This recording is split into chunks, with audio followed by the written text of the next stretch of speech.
Revolving Credit Danantara, tindakan kriminal di luar akal sehat.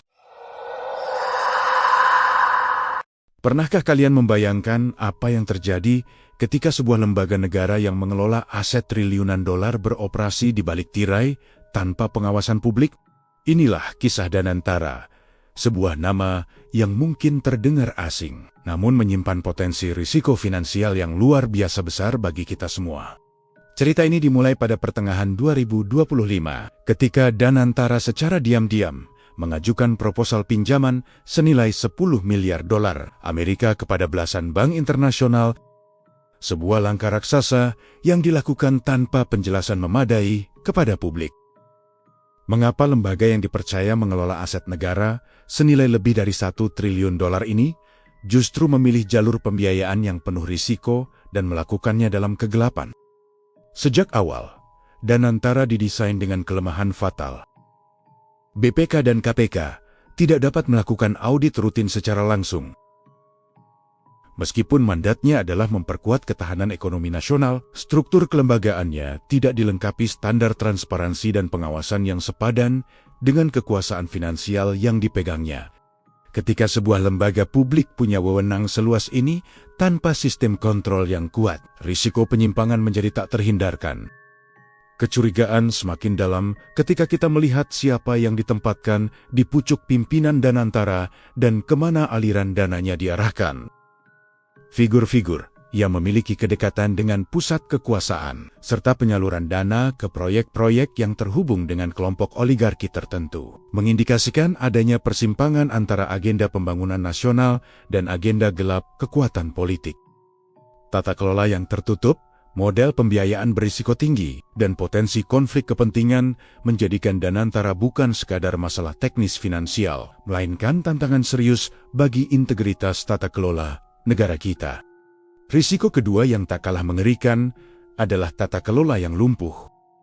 Sebuah entitas dengan aset triliun dolar tidak diaudit oleh lembaga, negara, dan tidak diwajibkan menerbitkan laporan terperinci. Ini artinya, seluruh sistem pengawasan publik telah dilumpuhkan sejak awal. Indikasi penyalahgunaan kekuasaan semakin terlihat dari pola pengambilan keputusan yang sangat terpusat di lingkaran presiden. Struktur kebijakan di bawah kepemimpinan Prabowo menunjukkan kendali absolut melalui instrumen negara yang tidak dapat dikontrol publik.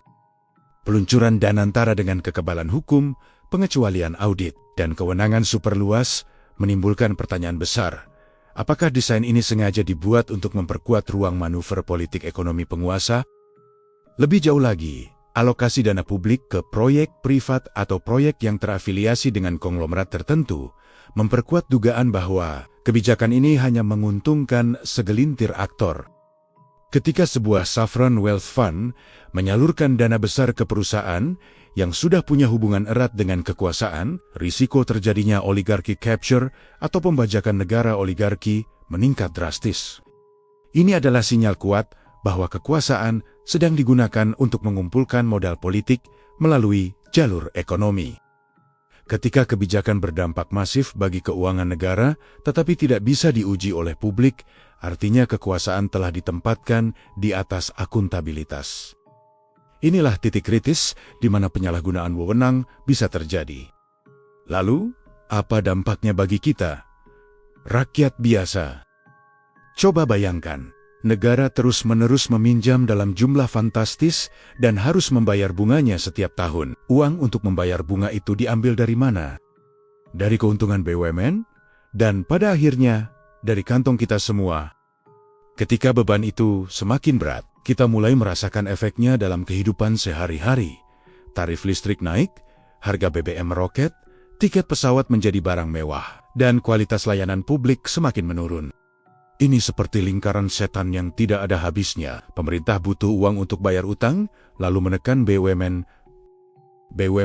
untuk bertahan, menaikkan harga, dan memotong layanan.